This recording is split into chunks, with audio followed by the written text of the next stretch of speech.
rotation look tonight? Well, I think we're going to start Smart there. We've played a handful of games this year with this group that Isaiah's missed, and then, Smart started a lot in the past. And so, obviously it changes a little bit how we play or some of the things we call on the offensive end of the floor. And then, defensively we'll be a little bit bigger across the board. But at the end of the day, we're going to have to start well, certainly better than the last two games. What's that? Yeah, so we'll start our bigger lineup. Brad, Kenny Roto, WHBC. You're down 0-2. They've controlled the play from the get-go.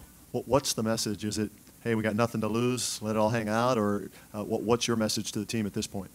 Yeah, I think our message is always try to play the next possession as well as you possibly can, and we never really get out of that. Our guys have done a good job of that all year. They've done a good job of staying positive after tough situations. I thought yesterday's film session, you could see that there was some hurt, some real hurt there from the day before. We didn't want to watch very much of that. We didn't watch very much of that.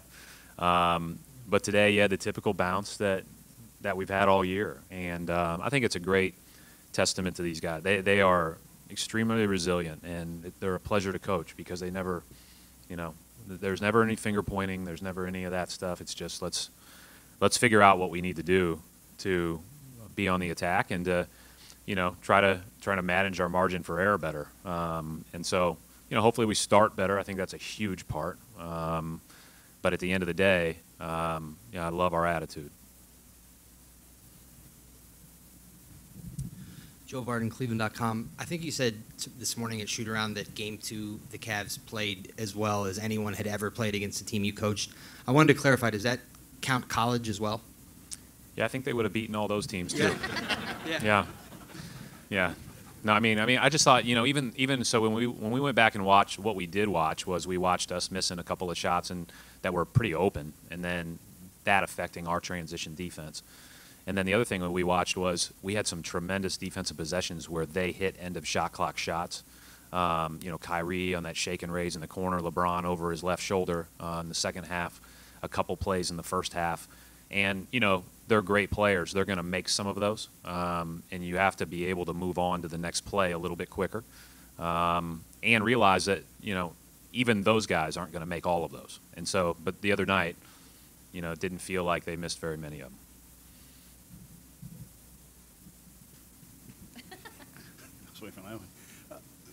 But I know Amir's back for you tonight in the starting lineup, but when you go back through who they played this year, the Pacers changed their starting lineup and put CJ on the floor. The Raptors pulled Jonas out of the starting lineup.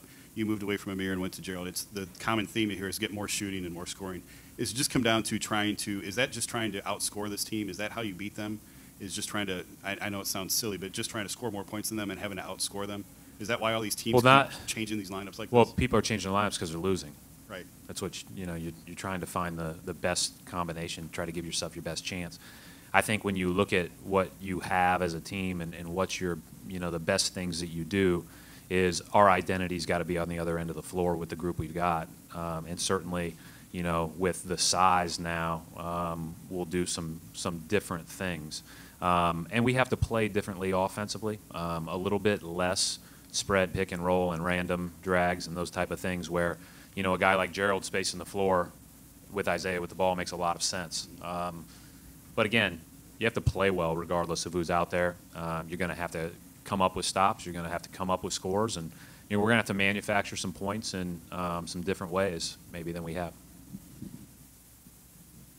I know you said this morning Isaiah is going to start meeting with specialists tomorrow, but is there a chance that he comes to Cleveland and is here for Game 4? I have not asked that question. I think he's going to be out of, leaving the area to go meet with specialists across the country. I don't know how long that will take. If, he settles on a course of action or whatever the case may be on Monday, I could certainly see him coming, and we would arrange that. But I think first things first would be to figure out what needs to be done and take care of that. The other night when you said Gino Ariema probably didn't know what you were going through, were you talking about the margin of the loss? He's usually on the other side of those. Yeah. Or I was just wondering if there was anything else about the just the enormity of your challenge that he's probably not used to. Well, I mean, I think that's, you know, I think if you've coached long enough, you've been in this, where it was, you know, one of those nights where nobody wants to go through that. Nobody wants to, I mean, none of you wanted to go through that. And so I think ultimately you move on, you look at what you can do different, and you realize that every game starts afresh. And every game starts 0-0, and you go control what you control on both ends of the court. And we've talked a lot about that. I think our guys are itching to play. I mean, obviously, we're here for a reason. We've got tough-minded, competitive guys, and who have largely, you know, been guys that have had to really earn their way up in this league. And so that's, you know, I'm looking forward to seeing how we compete. Brad, Chris Fedor, Cleveland.com.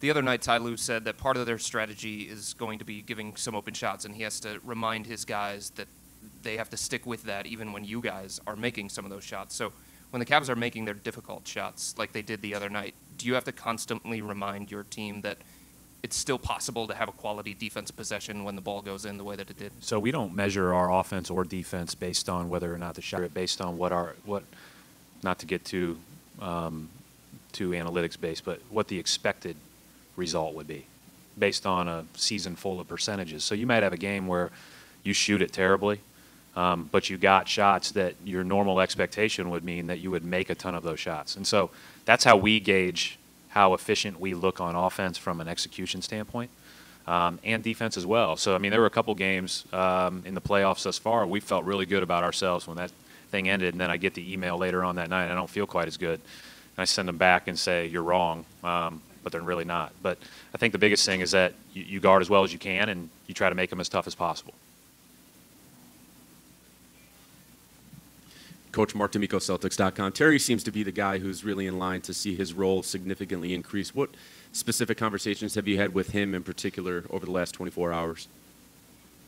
Nothing out of the norm. I mean, he played a lot in the first couple of series, so he's going to, you know, be expected to play similar to that role off the bench, but, you know, could be anywhere from, you know, 15 to more minutes, depending on how it goes and everything else. You know, that one of the things that I think is really, really difficult about this Cleveland team, beyond the obvious of the, you know, the talent and the ability to play well on both ends, is that start of second quarter, start of fourth quarter group, where LeBron is basically the 5. Those are really unique matchups. And so for the start is important, but then the bench in those moments are really important too. Thanks.